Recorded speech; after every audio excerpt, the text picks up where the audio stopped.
Assalamualaikum warahmatullahi wabarakatuh. Su'labah bin Abdurrahman adalah salah satu sahabat yang begitu patuh dan begitu mencintai Rasulullah SAW.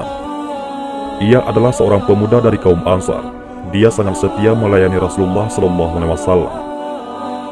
Dikisahkan, suatu ketika ia hendak pulang. Dalam perjalanannya, ia melewati salah satu rumah yang kebetulan pintunya terbuka. Spontan, Su'labah memandang ke dalamnya. Dan ternyata, rumah tersebut milik seorang wanita Ansar yang sedang mandi. Sesaat ia terpesona melihat pemandangan tersebut. Dan ketika sadar, ketakutan yang amat sangat menyelimuti dirinya.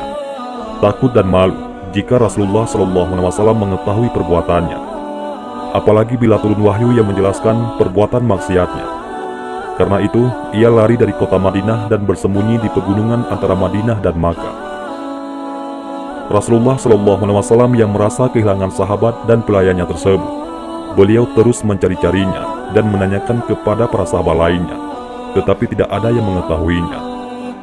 Setelah 40 hari berlalu tidak ditemukan, malaikat Jibril datang kepada beliau dan berkata, "Wahai Muhammad, sesungguhnya Tuhanmu menyampaikan salam buatmu dan berfirman kepadamu. Sesungguhnya seorang laki-laki dari umatmu berada di gunung ini sedang memohon perlindungan kepadaku." Maka Rasulullah SAW bersabda, "Wahai Umar dan Salman, pergilah cari Su'labah bin Abdurrahman, lalu bawa kemari." Dua orang sahabat tersebut pergi ke tempat yang ditunjukkan Rasulullah SAW. Tetapi ternyata tidak mudah untuk menemukan Su'labah. Pada suatu malam, mereka bertemu seorang pengembala bernama Dufafah dan menanyakan keberadaan sahabat yang menghilang tersebut. Dufafah berkata, "Mungkin yang kalian maksudkan adalah pemuda yang ingin lari dari neraka jahanam." "Bagaimana engkau tahu ia ingin lari dari jahanam?" tanya Umar bin Khattab. Dufafah menjawab, "Karena apabila malam telah tiba, dia keluar kepada kami dari perbukitan ini dengan meletakkan tangannya di atas kepalanya sambil berkata, 'Mengapa tidak cabut saja nyawaku dan engkau binasakan tubuhku, dan tidak membiarkan aku menantikan keputusan?' Dialah yang kami maksud," tegas Sayyidina Umar bin Khattab. Lalu Dufafah mengantar kedua sahabat tersebut ke tempat di mana Su'labah berada. Ketika telah bertemu, dan Sayyidina Umar menyampaikan salam Rasulullah SAW serta tugas yang diberikan kepada mereka, Su'labah berkata, "Apakah Rasulullah SAW mengetahui dosaku?" "Aku tidak tahu. Yang jelas, kemarin beliau menyebut-nyebut namamu, lalu mengutus aku dan Salman untuk mencarimu." "Wahai Umar," kata Su'labah, "janganlah engkau pertemukan aku dengan Rasulullah SAW kecuali saat beliau sedang sholat." Akhirnya, mereka bertiga kembali ke Madinah. Setibanya di sana, mereka langsung masuk ke dalam masjid. Saat itu, Nabi SAW sedang sholat. Begitu mendengar bacaan Nabi SAW dalam sholat tersebut, Su'labah langsung pingsan. Berhari-hari lamanya, Su'labah menahan kerinduan untuk mendengar dan menatap wajah yang penuh mulia tersebut. Tetapi ia juga dilanda ketakutan dan kekhawatiran akan kemarahan Nabi karena perbuatan dosanya. Konflik perasaan yang begitu hebat mencapai puncaknya ketika ia melihat dan mendengar suara Nabi SAW secara langsung, sehingga ia jatuh pingsan. Setelah mengucap salam menutup sholatnya, Nabi SAW melihat keberadaan Umar dan Salman, dan keduanya membawa beliau kepada Su'labah yang sedang pingsan.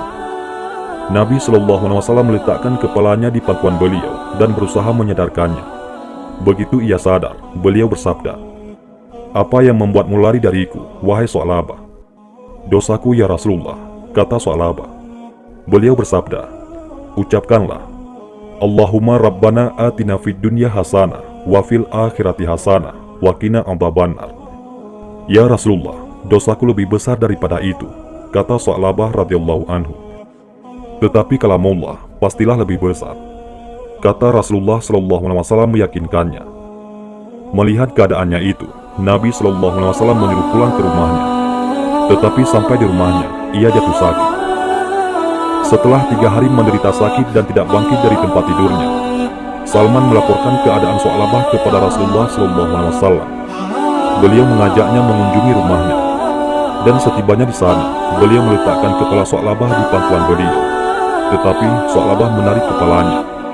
Rasulullah SAW bersabda, "Mengapa engkau menarik kepalamu dari pangkuanku, ya Su'labah?" Aku adalah hamba yang penuh dengan dosa, ya Rasulullah, kata Sa'labah. Apa yang engkau rasakan? Ya Nabiullah, aku merasa seperti ada semut-semut yang merayap di sekujur kulit dan tulangku, kata Sa'labah. Apa yang engkau inginkan? Tanya Rasulullah SAW. Ampunan Allah, jawab Sa'labah radhiyallahu anhu. Maka turunlah malaikat Jibril alaihissalam dan berkata, wahai Muhammad, sesungguhnya Tuhanmu mengucapkan salam untukmu dan berfirman kepadamu, kalau saja hambaku ini menemui aku dengan membawa sepenuh bumi kesalahan, niscaya aku akan temui dia dengan ampunan sepenuh itu pula. Maka segera Rasulullah SAW memberitahukan hal itu kepadanya. Mendengar berita itu, terpekiklah Sa'labah, dan sesaat kemudian ia meninggal dunia.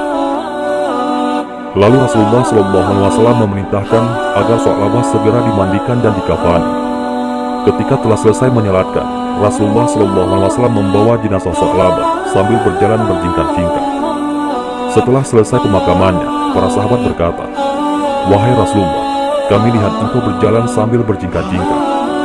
Beliau bersabda, demi zat yang telah mengutus aku sebagai seorang nabi yang sebenarnya, ini semua karena jalan ini telah sempit dan kakiku tak bisa berjalan seperti biasa, karena banyaknya para malaikat yang turun ikut mengantarkan jenazah ini. Itulah kisah Sa'labah bin Abdurrahman radhiyallahu anhu. Sungguh betapa hebat dan agungnya kedudukan orang-orang yang mencintai Rasulullah SAW. Dengan cinta tersebut, maka semua akan mencintainya. Dan kisah ini juga menunjukkan betapa takutnya para sahabat akan azab Allah Subhanahu wa Ta'ala. Wallahu a'lam bishawab. Allahumma sholli ala Sayyidina Muhammad wa ala ali Sayyidina Muhammad. Mudah-mudahan ini semua bermanfaat. Assalamualaikum warahmatullahi wabarakatuh.